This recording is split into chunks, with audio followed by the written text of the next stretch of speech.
前段时间不是说这一面挡土墙有点漏水吗？然后现在我们的处理方法就是在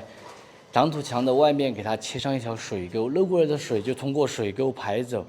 然后在这水沟外面我们再来给它砌上一堵墙。我们叫了这个小师傅过来，先把地面给它切一下，然后再用电锤打一条水沟出来。这个水沟的话，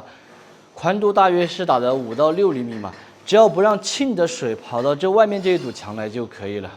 水沟处理好过后，用混凝土给它轻轻的浇上一层，然后刷上一层防水，避免雨水往下面的落到地平以下，到时候浸到地下面，到处都是湿的，就麻烦了。因为在做这个地基的时候，地平下面我们是垫了一层那种16/4的薄膜的，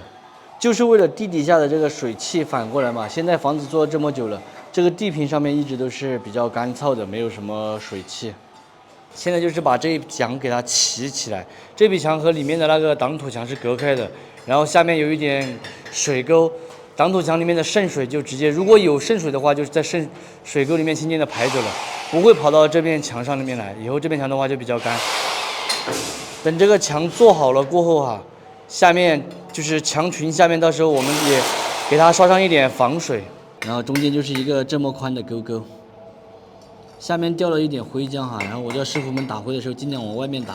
里面不要打灰，免得灰浆掉下去把这个沟给堵掉了。这面墙砌起来的话还是很快的哈，2、3个小时就砌了这么高了。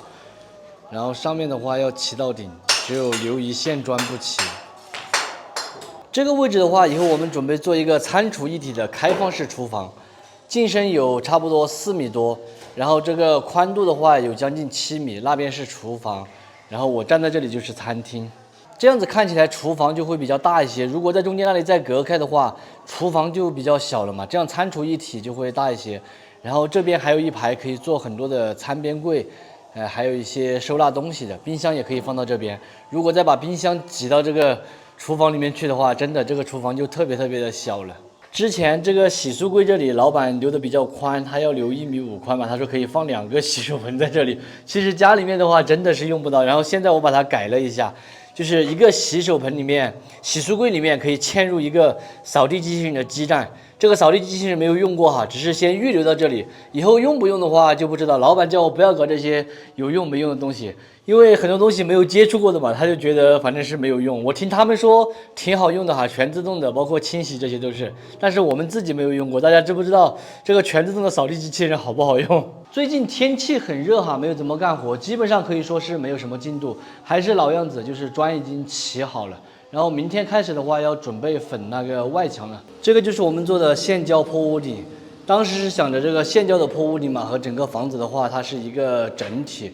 然后密封性也会更好，不会进虫子，也不会进灰尘嘛。以前就是做的那种木结构的坡屋顶，但是木结构的坡屋顶它的缺点哈，就是久了之后容易老化。第二个还有一个就是里面很多的灰尘，还要容易跑进来那些什么虫子啊。反正这些东西嘛，所以花了一个大价钱做了一个这种线胶的坡屋顶。这面墙已经快要砌完了，最近天气比较热嘛，这些师傅们已经下班了，他们只干半天。关于这个修房子，真的是让人操碎了心，头都痛了，每一处细节都要考虑好。如果有一点点没有考虑好的话，以后入住了可能就会带来特别多的麻烦哈。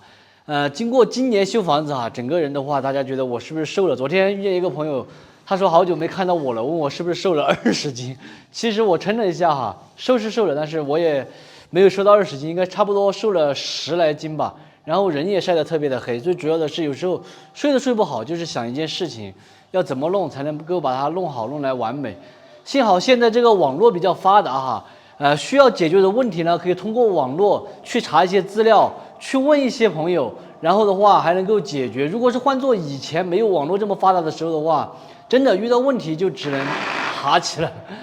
多的咱们就不说了，今天到这里就结束了，然后过几天再给大家更新吧，因为最近也没有什么进度。我是刘凯，拜拜。